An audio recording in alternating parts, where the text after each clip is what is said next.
welcome guys. Today we're talking about Japan. I was just there for 3 weeks. It is quite a long time and I am still jet lagged. So if you have that question, the answer is yes.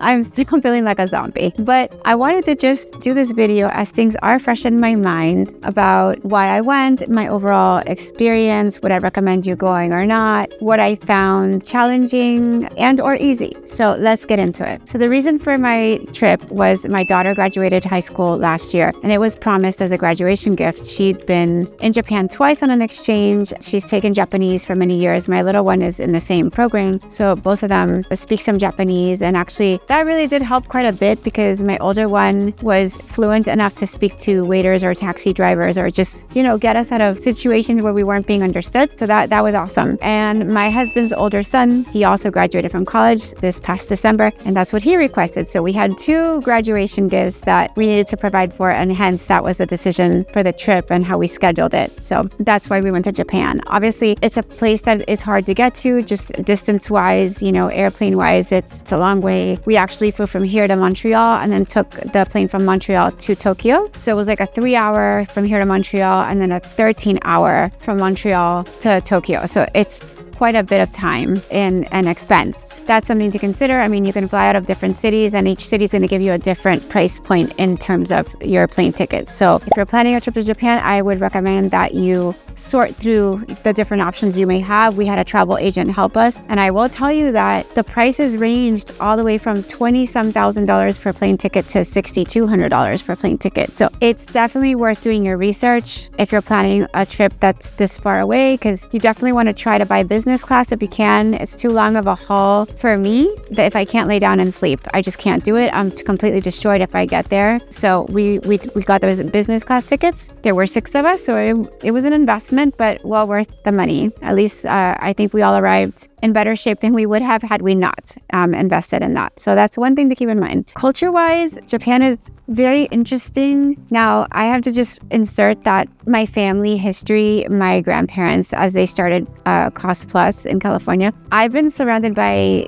things from Asia my whole life. So a lot of things felt so familiar to me in terms of the decor, particularly ceramics, pottery, that sort of thing. I have a lot of things that belong to my family. So I felt very connected in that sense. It was something I wasn't expecting. Interior design-wise, it was very interesting the way that they lay out the rooms. So in Japan, when you're in a hotel room, when you walk in, there's usually the toilet room separate, completely from the bathroom. And everything is carefully thought out to where you have like soji screens or some type of screen where you can divide spaces. Now, everything is a smart toilet. So that was something that I had to get used to because some of the writing was all in Japanese and they had a whole panel of buttons on the wall and I didn't know which button I had to push to flush the toilet. And sometimes from place to place, the button to flush was different. So it wasn't like I could memorize it in one place and it would be the same in the other. And it would play this weird music, like nature waterfall sounds. I think they maybe do that so that you don't hear what other people are doing in the bathroom.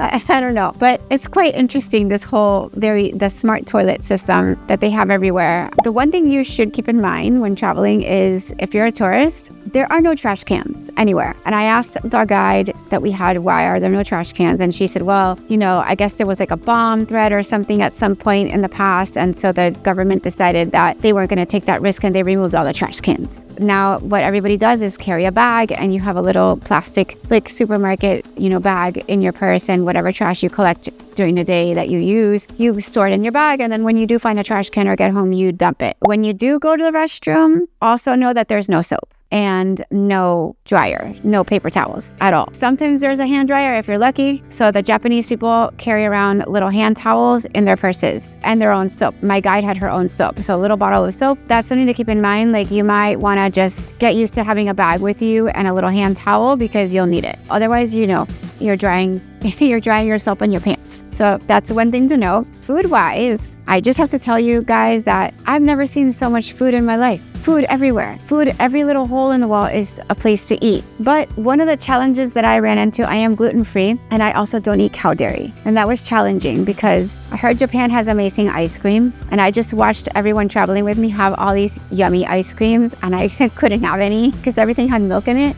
So that kind of sucked. But the gluten was very challenging. So if you're gluten-free, definitely do your research. There are some places that are better for that. You can look them up on Google. I did find a place in Tokyo that had only 10 seats that had gluten-free rice, flour, tempura. So I made a reservation there. And that's also something to note. A lot of places require dinner reservations, right? You can't just walk in. So if you want a very specific place, I'd recommend you have the concierge of your hotel call ahead and make you a reservation. It'll be a lot easier to navigate that way. Otherwise, I will tell you that most of the street food, like the markets are amazing. Most cities have covered markets. The Tokyo market is not covered, it's outdoors. But the other markets that I visited in Osaka or Kyoto, miles and miles of streets that you can walk through of a market that is covered. So it doesn't matter if it's raining, snowing, whatever, you can still have the best day ever going to explore all these shops and restaurants under the cover of a roof with no issue. That's pretty awesome if you ask me, very well planned out. But food-wise, I would say that I saw 3 main categories of food everywhere in abundance. Tempura, but not the gluten-free kind with wheat flour. So fried food. Number 2 is meat, like yakiniku, where you have the little grill on your table and you're grilling, very thin pieces of meat, but it's mostly a fatty meat. It's a Wagyu or a Kobe or a Haida beef. So if you're into beef, great. I'm not such a red meat eater, so being a gluten-free person, I had a few limited options, so I ended up having to eat more of that than I wanted to, and also more sushi than I wanted to. By the end, I was like, please, no more raw fish and no more red meat. So that's category number 3 is the sushi, of course, right? Which all of us would expect. That's any kind of raw fish onigiri or sushi rolls or sashimi, all that sort of thing is pretty readily available. And also, I'm going to make a side note there too. If you're gluten-free, my guide in Tokyo had to give me a little tiny bottle of tamari, which is gluten-free soy sauce, to carry with me at all times because the sushi restaurants do not offer you gluten-free soy sauce. So that's kind of food-wise what I saw. Everything we had was really good though. Sushi was amazing. I did take photos of the places that I thought were worth mentioning. There was one in Kyoto. We found a vegan gluten-free place right next to the market. And that was one of the best meals that I had, hands down. Amazing pasta and dessert. And let me tell you, I was very happy to have a plate of pasta. And one more thing, I'm going to amend my original statement to instead of 3 categories of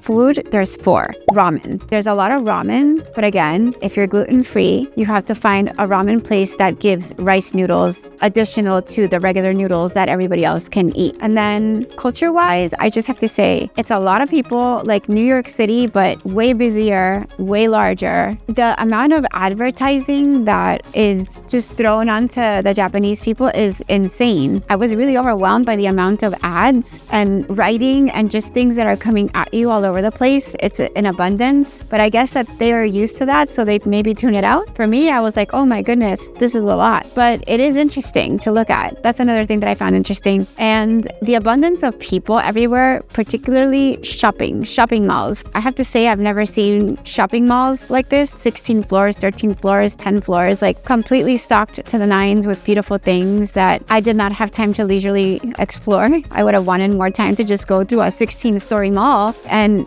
taken my time on each level, but I didn't have that time. But just an amazing abundance of beautiful merchandise, things, brands I've never heard of. And the crazy thing is that they were crawling with people. Each mall that I went into, each shopping district that I went to, there were so many people shopping that sometimes you were just being pushed along. I just didn't know, where are all these people coming from? Who's shopping for all these things? But I think a lot of tourists for sure, because you could shop tax-free and that helps. But definitely very busy. And in the shopping malls, usually level 1 and 2 or like the subterranean level is all food, gourmet markets. It's crazy the amount of food. Like I said, I've never seen this much food anywhere in my life. At one of the stores I shopped at, we were lucky enough to have a Japanese Canadian helping us, and she spoke English. And my husband asked her, what do you guys do with all this food? There's just so much food everywhere. Who eats it all? And she said, yes, there is a food waste issue, but the government is addressing that. And the supermarkets put stuff on sale at a certain hour, like at a discount. So people shop and take that food home with them. And they're trying to mitigate that. But yes, there's a ton of food. And so the other thing that this lady told us was that mostly at home, people eat very simple, more healthy. But when they go out,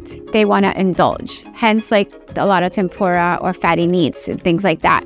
They want something different than what they make at home. The next thing I want to discuss with you guys is the train stations. The transportation system in Japan is insane too. It's just so complex and so amazingly efficient. Some people live in different cities and they just take the bullet train to the other city. But these train stations are massive, moving massive amounts of people all day long in a very efficient manner. And I have to tell you guys, if you're navigating the train stations and you don't speak Japanese or you don't know where you're going, no. I don't think I could have done it. Our guides that we had in the different cities helped us either get on the train with us. They got us through the train security, the ticketing, all that stuff. And or they made sure if they weren't going with us to the next city that they took us to the platform and put us on the train that we were supposed to be on. And then on the next city, the other guide was waiting for us because it's just too big of a transit system to navigate if you don't regularly do this and you don't know where you're going and or which train to take or which direction to go in. It's very admirable how they've organized their transportation system, but it is overwhelming if you're not familiar with it. I mentioned in the beginning of the video, would I do something different? Yes. Our travel agent organized our trip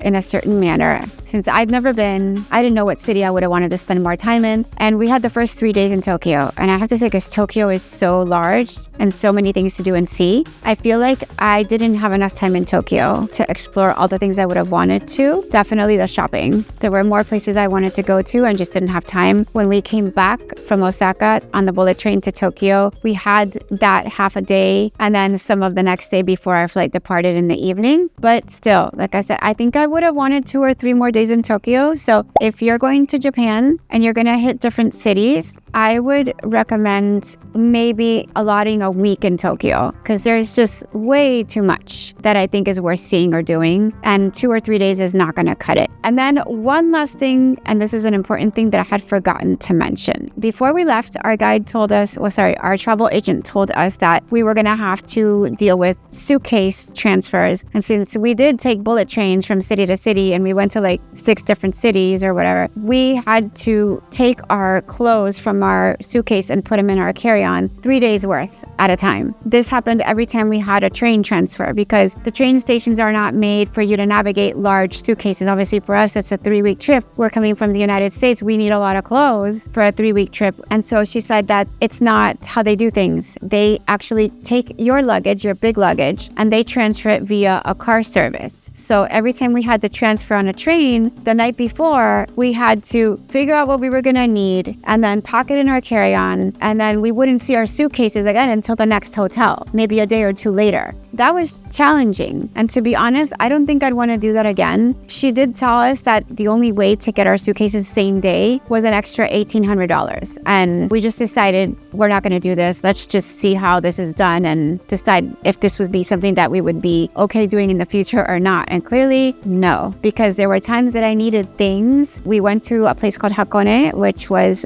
beautiful, like nature. And we decided to go on a hike, which I will say was killer, way more than I had anticipated. It was really steep. I could barely walk after, let's just put it that way. And I am not in bad shape, but I would have needed hiking clothes. I didn't know I was going to go hiking and I didn't have access to my suitcase. So I had to go hiking in whatever I had. Not having your big suitcase where you have things available to you if your plans change, not the most efficient, I would say. So if you are traveling, ask your travel agent if that's an issue for you. How much is it going to cost me to get my suitcase same day where I'm going? And just pay it. Trust me, it'll be worth it. In summary, what did I think of Japan? I think Japan is beautiful. I loved it. I loved exploring it. I mostly love how safe it is. We were 6. I have 2 daughters. Sometimes we all separated into groups of 2, me and my husband, my daughters, and my husband's kids went off on their own. People had different priorities that they wanted to shop for. And I didn't ever feel like my girls were in danger. The guide told us that there's really no crime. It's very rare that there's crime. So you can walk out in all the cities at any time, anywhere really, with no safety issue. And that's really valuable. If you're going somewhere, the fact that you don't have to worry about being robbed or pickpocketed,